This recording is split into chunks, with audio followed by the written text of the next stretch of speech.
vou propor para vocês o conhecimento da avaliação da aptidão física dentro desse processo de uma avaliação física, entendendo que essa avaliação ela está buscando propósitos que estejam estreitamente relacionados com a saúde e qualidade de vida, ou eu estou lidando com alguém que tem características atléticas e que está associado à melhora do desempenho esportivo.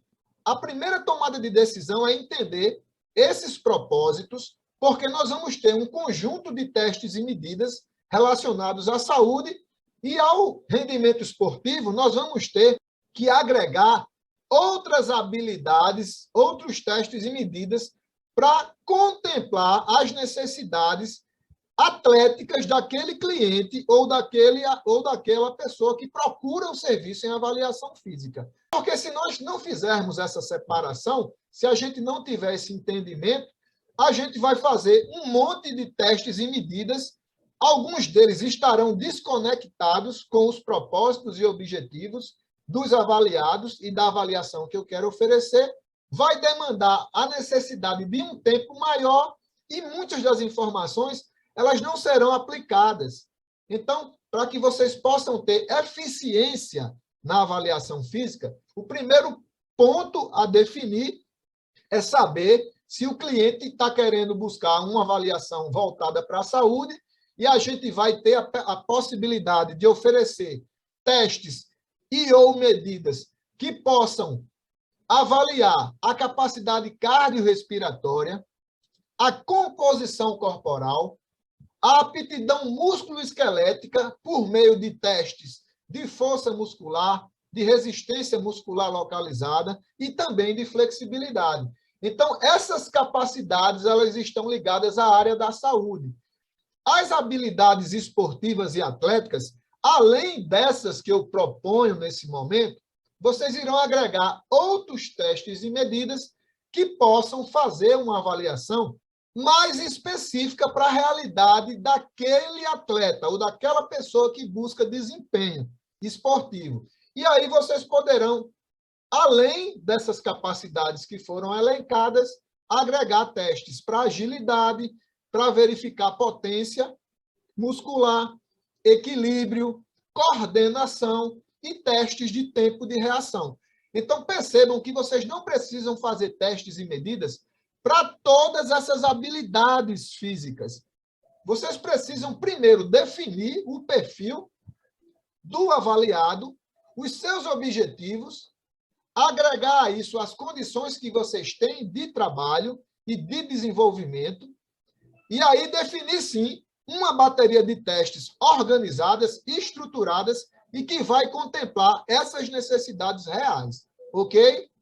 O nosso foco nessa aula é dar início à abordagem, à avaliação da composição corporal.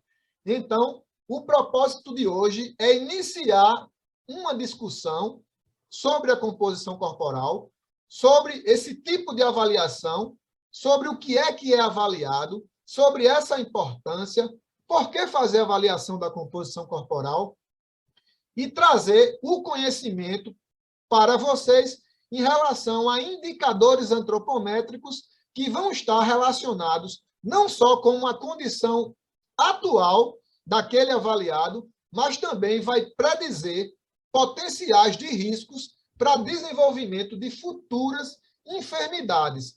Ou seja, nós vamos utilizar do método antropométrico ou dentro da cineantropometria, da avaliação da composição corporal para predizer a condição atual desse componente físico e também para predizer e prevenir possibilidades de enfermidades que estejam relacionadas principalmente com a inatividade física. Então, o tema de hoje vai abordar de forma dialogada e objetiva questões a serem refletidas na avaliação da composição corporal. Então, primeiro, vamos situar a composição corporal dentro da cineantropometria. Então, nós vamos ter, dentro da cineantropometria, nós vamos ter a avaliação morfológica.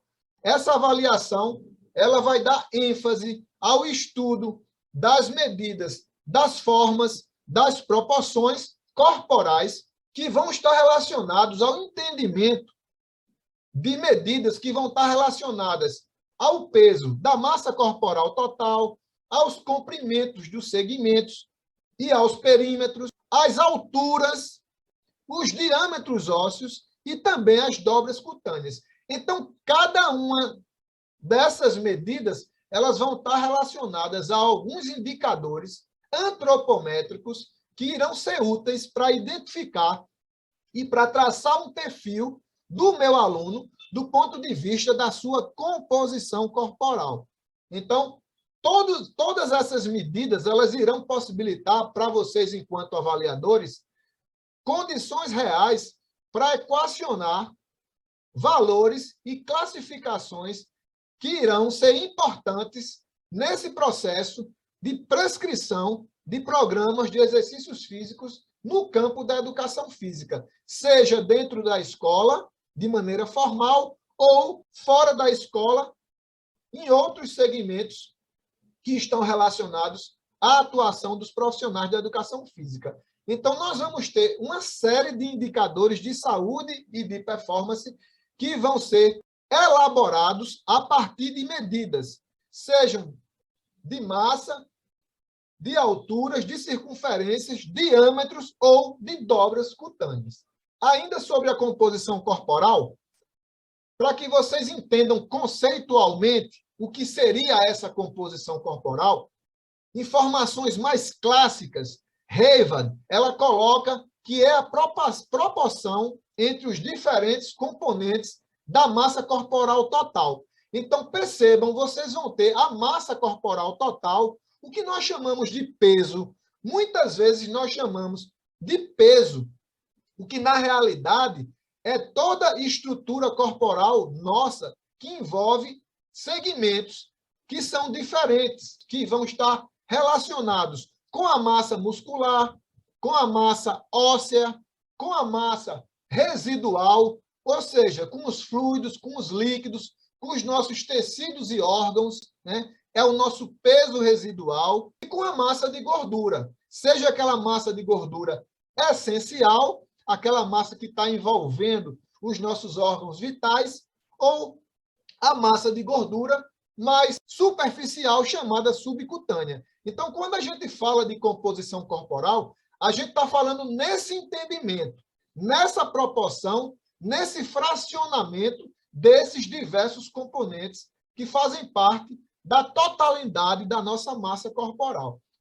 Em uma análise inicial, os principais modelos da composição corporal, eles fragmentam o nosso corpo em dois componentes, que seria a massa corporal magra ou a massa corporal de gordura. Então, esse modelo de dois componentes é um dos modelos que nós iremos estudar, mas sendo sabedores que nós temos outros modelos que fracionam a composição corporal em mais elementos, como, por exemplo, um outro modelo que fragmenta em 4 partes a composição corporal, onde a gente vai estudar a massa corporal magra, essa massa dividida em massa muscular, em massa óssea, em massa residual, e aí o outro componente complementando esse modelo, massa de gordura.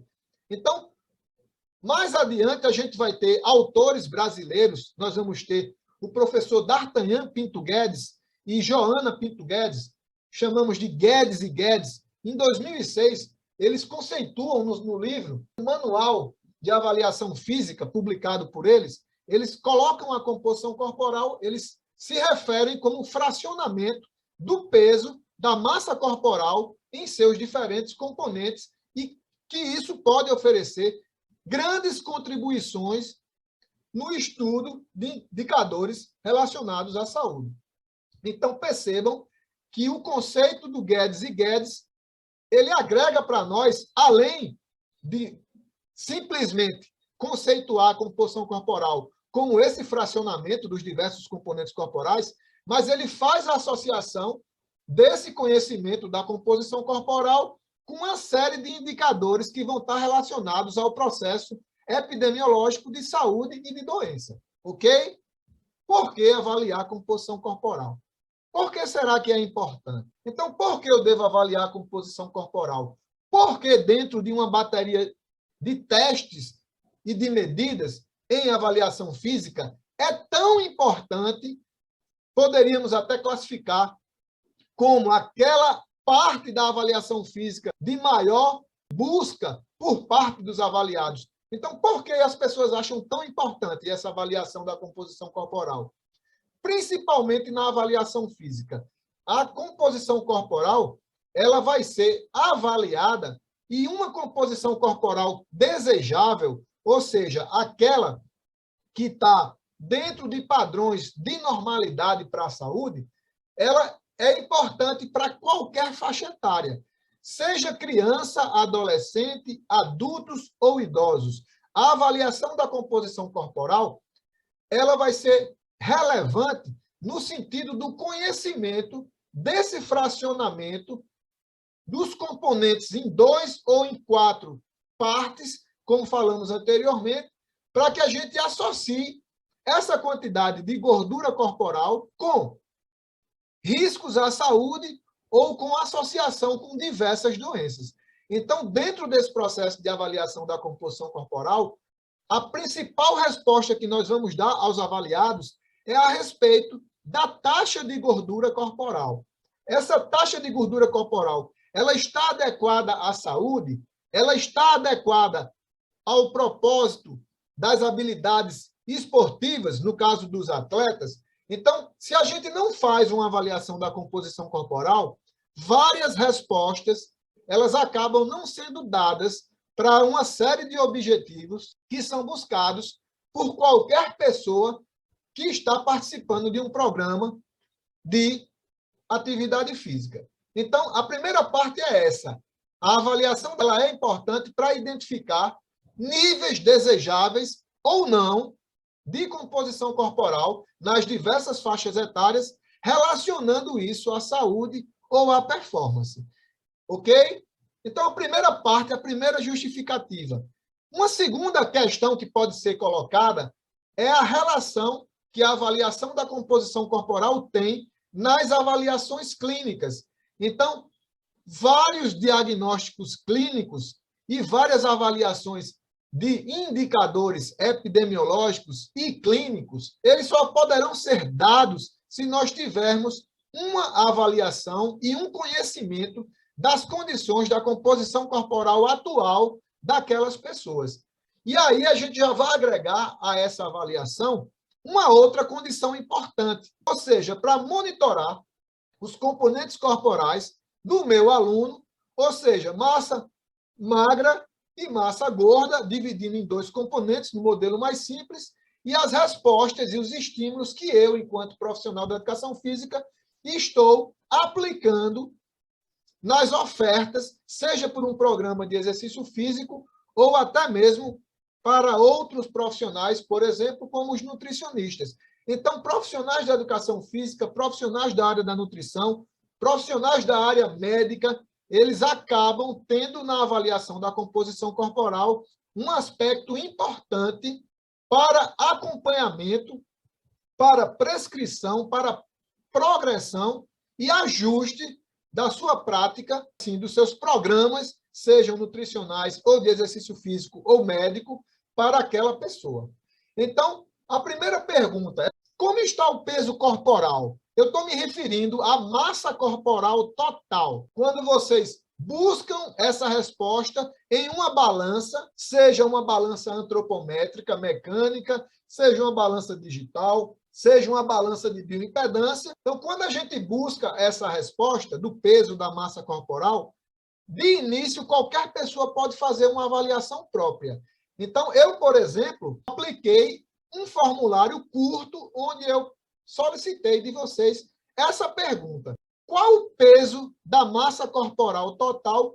E eu fiz questão de pedir que vocês não se medissem em instrumentos. Eu queria saber a resposta autorreferida, né? De forma autorreferida, como vocês compreendem o peso da massa corporal. Então, eu vou dizer, adiantando, a gente vai trazer alguns exemplos de colegas que participaram dessa atividade, de maneira geral, essa medida autorreferida, ela acaba se aproximando muito daquela medição realizada por meio de equipamento. Obviamente, guardadas as proporções do método, é claro que é importante buscarmos os instrumentos válidos, fidedignos, que de fato vá trazer uma resposta aproximada da realidade, e quando a gente tem essas condições, a gente assim irá fazer. A busca por uma medida autorreferida, ela se dá quando nós não temos a condição ideal por meio de um equipamento, nesse caso a balança, para fazer essa medição. Então, voltando, como está o peso corporal?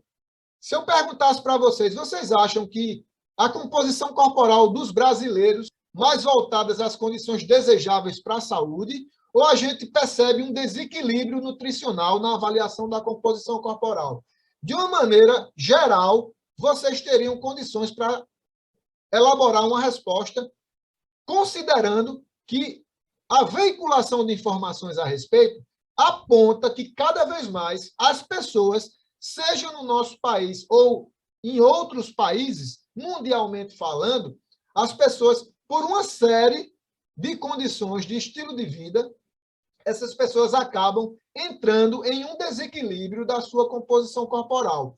Isso significa que as taxas de sobrepeso e de obesidade, elas cada vez mais apresentam aumento nas populações, não só no Brasil, como em outros países. Então, eu vou trazer, para que a gente possa conversar um pouquinho mais, informações sobre isso, até que a gente chegue nos indicadores antropométricos. Então, primeiro, a população brasileira, em termos de obesidade, a gente, de maneira geral, a gente já alcançou 20% da população. 21% das mulheres já apresentam a obesidade e 19,5% dos homens. Isso falando de população brasileira. Do ponto de vista da obesidade mundial, lembrando que eu estou desconsiderando as taxas de sobrepeso, que são pessoas que excedem aquela massa de gordura ou aquela massa corporal da normalidade, que se não enquadram em obesidade, mas que não estão com peso normal, ok? Então, se a gente soma sobrepeso e obesidade, esses números ainda vão ficar mais altos. A obesidade mundial, ela já alcança esses patamares aí. A obesidade infantil, a gente já tem números que ultrapassam os 124 milhões de pessoas no mundo todo.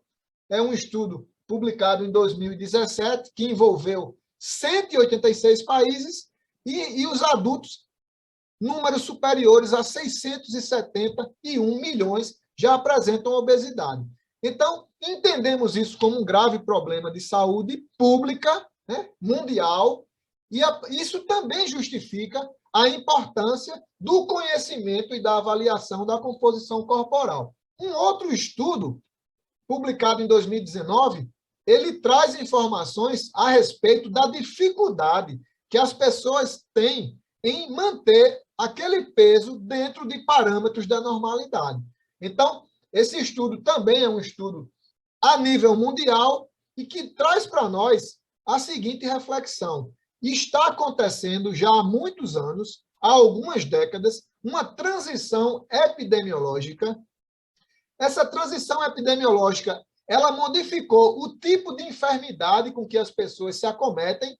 Então, em outras épocas, nós tínhamos doenças mais ligadas às questões sanitárias, às doenças infecciosas, e a partir de uma transição epidemiológica, a gente acaba percebendo que essas doenças, elas vão diminuindo, e as doenças crônicas não transmissíveis, doenças que estão ligadas muitas vezes com o comportamento das pessoas e com o seu estilo de vida, elas acabam tendo um efeito onde os níveis de excesso de peso eles estão aumentando, inclusive nas diversas faixas etárias, e a deficiência nutricional, ou o chamado baixo peso, a desnutrição por baixo peso, cada vez mais ela vai apresentando números menores e superando todas as expectativas. A gente vai ter dados extremos e elevados de sobrepeso e obesidade, não só no Brasil, mas na população de diversos países, seja desenvolvidos ou em desenvolvimento. Então, essa relação com a educação física que eu proponho é a gente pensar o nosso papel enquanto promotores de saúde dentro do campo do exercício físico, dentro da escola ou fora da escola, e trazer informações e um serviço que possa diminuir os níveis de sedentarismo da população. Então, é papel nosso, em qualquer posição social que nós nos encontramos, é papel nosso dar uma contribuição, e mesmo em forma de educação em saúde. Então, não necessariamente vocês precisam prescrever exercício físico. Vocês precisam levar informações em saúde e educar as pessoas na convivência, no dia a dia, para que essas pessoas abandonem esses hábitos que estão relacionados à inatividade física e cada vez mais essas pessoas possam ser mais ativas. Então, se a gente conseguir cumprir esse papel, eu tenho certeza que isso terá um impacto positivo nessas taxas de sobrepeso e obesidade, e é possível que a gente possa, de alguma forma, dar uma contribuição e diminuir o número de pessoas com excesso de peso. Ou seja, que tenha uma composição corporal desejável, para que a gente possa integrar um entendimento baseado em evidência, dados reais, né? A gente percebe no estudo mais recente, Vigitel, que a inatividade física, ela, quando vocês somam a inatividade física e a prática insuficiente, ou seja, pessoas pouco ativas ou sedentárias, quando a gente junta, a gente tem números muito elevados, tanto nos homens quanto nas mulheres. A gente percebe, por mais informações que as pessoas tenham sobre a importância da atividade física, que um número muito alto ainda é presente de pessoas que necessitam incrementar no seu estilo de vida a atividade física como um hábito diário e que vai estar relacionado com a saúde.